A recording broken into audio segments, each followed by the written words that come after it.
All right, let's get this event started. I am so excited with our first keynote speaker coming up, Terry Q. Terry is the CEO of QLE, the #1 wellness app on Slack. So if you haven't checked it out, make sure that you do check it out. I played around on it. It's amazing. It's great for you. It's great for your companies, great for the organizations. He's been a software engineer and innovator in the design and code world with TripAdvisor, Twitter, Notarize, and iMessage. Terry has developed a passion for workplace wellness and realized that we can feel our best and be most productive when we can access the flow state. So without further ado, everybody, let's welcome Terry to the stage. Terry, take it away. Awesome. Thank you so much. Hey, everyone. How are we feeling? Good? Woo, woo, woo. It's cold, but the room is full of passion. And Samantha's passion is why the three of us flew 10 hours from East Coast to Calgary and enjoy the cold. It's good. I'm a Canadian, so, it's nothing. But yeah, for these two people, it's a little too much. But yeah, super glad to be here today. So today I'm going to quickly talk about what QLE is and share my personal story of why we started QLE. Highly relevant with a lot of stories we just heard from these amazing people in the collective, and gonna have one company announcements at the end. Sounds good? Cool. Let's start. So QLE, we started the company around 2 years ago. We released the product a year and a half ago, and we integrate with Slack so that we can meet with the employees where they are. That's one of the specialties we have, and our product is #1 well-being app on Slack app directory. Very fortunate that we kind of made it there after 6 months, because there really needs to be more well-being products, right? And so accommodations are welcome. So and so we started by helping employees take more breaks during working hours, sending very kind reminders and nudges. Basically tell them, hey, why you need to take a break, drink water, go for a walk, stretch a little bit, with some content, with guidance. And then when you finish them, we say, hey, you did a great job. Give them that like satisfaction, which is, we all need more affirmation. And that's, I think, celebrations in general. So that's what we do. And then, so how many of you can relate to this? Working 10 hours, 12 hours a day for weeks or months in anticipation of that final reward, shipping that product, getting that things done. And then at some point, just feel like your body can't keep going anymore. And, that's when you're burnt out. So I have definitely had that multiple times in my career, especially when I was younger, early few years, but I didn't thought that was burnout. There's one point I worked, 9 hours at my full-time job as a software engineer. And then after work, after dinner, I would code for another 4 hours on my side projects. I did that for 4 months. And then one day I just couldn't keep going anymore. I just feel so tired. I'm like, why are you so lazy? Where's your motivation? I need to work harder, right? Like I need to have more motivation. And so that's exactly what I did. So continue to learn more, continue to push myself to do more, do things faster. And this thing happened 2.5 years ago, where I said, hey, as an engineer, I want to have this perfect idea about how to build something that will increase my productivity. And then I know exactly what to do. And I want to set up this challenge for myself to do it in 2 weeks. And I block all the time and then set in one spot in my home, like this, for coded 14 hours a day, feeling great, feeling in the flow all day, and just see the sun rises and falls. So beautiful, so productive. And I shipped the product on Android iOS in 2 weeks, and had a big relief. Finally did it. Proved that I'm such a fast engineer. And the app, by the way, has a 4.7 star. It's a very good app, and still on the App Store. So I'm good at this. But then after the next morning, I wake up and I couldn't get up because my whole body, the whole muscles messed up.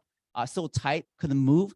And the tears just came out of my eyes and couldn't stop because I've been staring at the screen for way too long.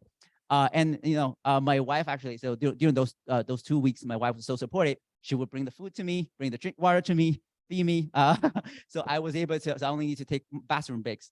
So thanks to her, but laying on a bed, couldn't move, and then give me the chance to reflect on what's happening. I'm already as productive as possible. I'm happy. I think I don't really need further proof that I'm like productive, high performing. But then what's going on here? So that led me to start to debug myself, think of myself as a computer system and troubleshoot what's going on, what's wrong. So that kind of logical thinking was very helpful. And so I didn't kind of realize the whole picture, right away because I didn't have knowledge. But now I can pretty much summarize it in 2 key points. And that's how heavily influenced what kind of feature we're adding to Qli. So number one, and they're both related to data, falls back to the topic, the theme of this event. Number one is I didn't have the data to know how I'm feeling during those 2 weeks, right? I didn't know, oh, actually I'm feeling more and more tired. My eyes just like have to squint and couldn't really open it, but still kind of was doing that. I didn't check in with myself at all, right? So I have no awareness that, my body state, my mental state. So the lack of data was preventing me from, kind of stopping and to take a break. So that's one of them. The second piece is also related to data, but it more comes from the sort of the feedback and the recognition for myself. So I was so focused on that final reward, like shaping this app, have peace of mind when I finally felt like I realized all the like I reached my goal. And then so that led me to, like, end of the day feeling didn't accomplish anything today because I didn't reach that final goal, which drives me to work faster and faster. Like, oh, I can't stop. If I stop, I won't be able to ship it in 2 weeks. That's gonna mean a failure. Whereas if I said, hey, Terry, you work for 14 hours, you make so much progress, the app become much more feature rich than yesterday. You should stop early and enjoy a little bit and take some breaks, right? So those are the 2 insights that was completely missing in my life, in my picture, in my work in general. So imagine I became a engineer manager, right, with that mindset. What's gonna happen to my team? I think they're gonna repeat the same thing because that's gonna be the behavior I'm gonna encourage them. So they're gonna be burned out.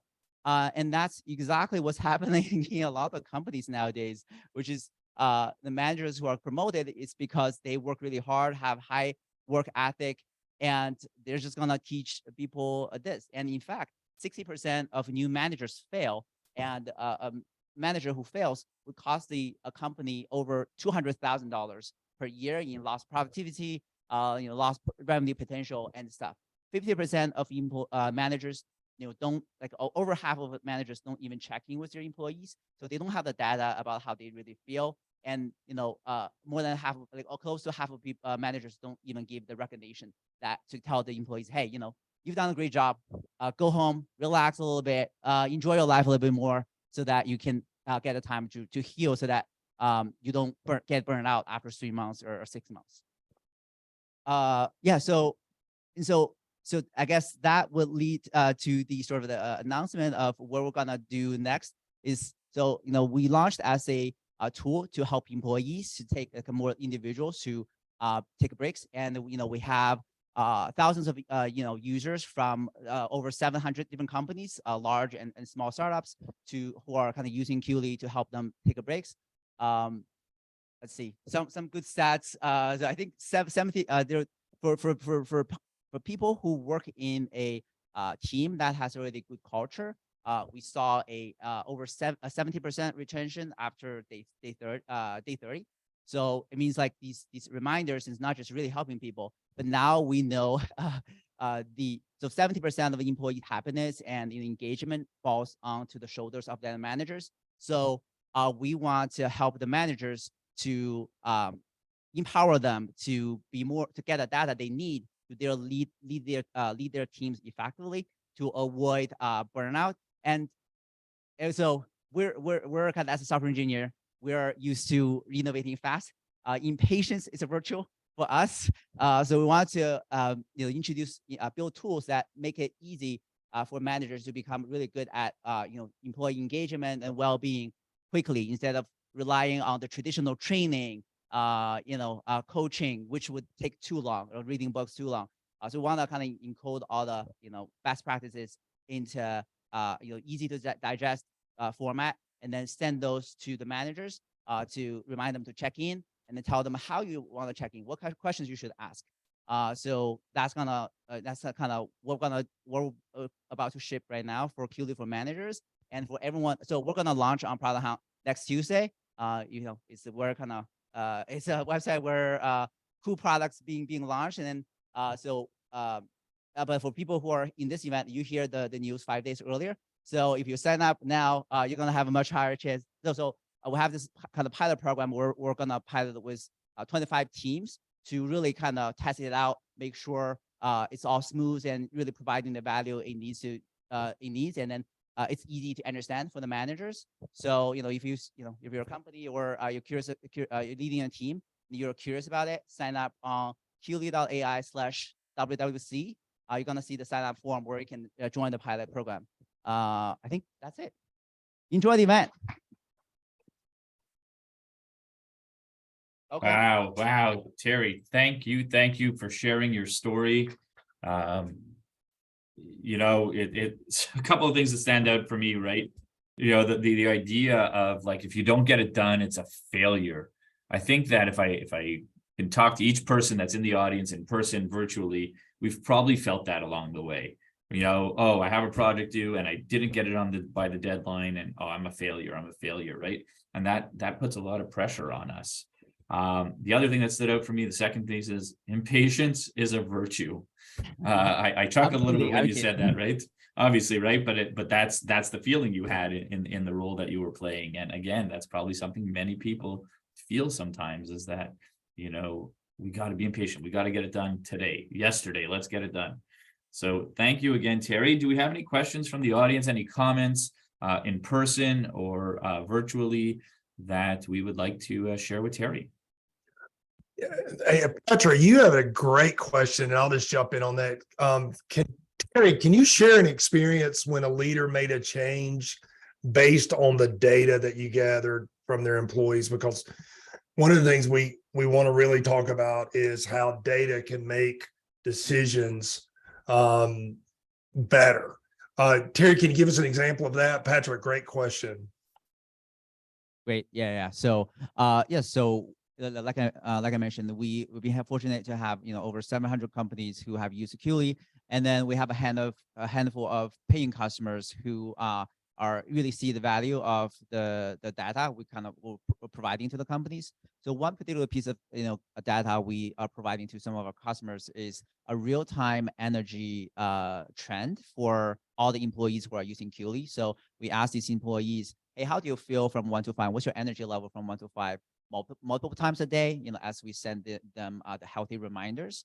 And then because they see, oh, this is a healthy reminder, and it's also checking with me, they don't feel like that kind of resistance. Oh, like why is the company always checking in with me? What do they want to do with the data? So they're like, oh yeah, this is kind of for my own self-reflection. Anyhow, we aggregate all the data anonymously, and then we're able to build this energy trend for the whole company. And one particular company of ours, they see a big dip in their company morale chart, and they looked into it, like, why is there a dip? And then they found that there was the whole team was working to ship a project on that week, so there was a deadline, and everyone was so stressed. So that's why people working late, and so that's why the energy levels was low. And so they took action, and then so next week I think they gave people a day off, and then so you can see the energy level bounce back. And so that kind of real-time data really I don't think it kind of existed in the companies before.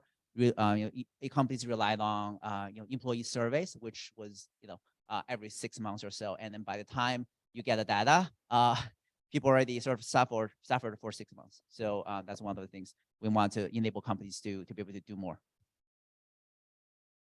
Thanks for the question. Great question. I'm going to bring up a comment here that we got from one of our upcoming panelists, is from Rebecca Brown Edelman, who said, this all makes me think of how this impacts the next generation too. So much pressure for young people already, and the stress to be productive and to achieve. Terry, I mean, I think your app that, is hopefully going to help that. What do you think?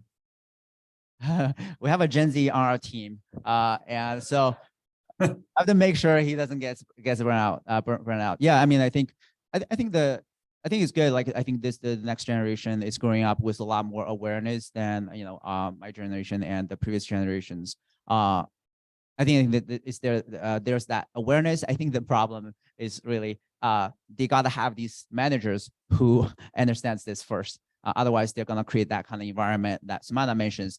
That's not really gonna help these Gen Z, and they're gonna feel they didn't belong. But fortunately, there's a lot of good companies out there. So I think ultimately employees now have a lot more voting power by just kind of not working for the people who are making them too stressed. They have options. And so I think employers, eventually all of them will figure out, oh, they have no choice but to improve their culture.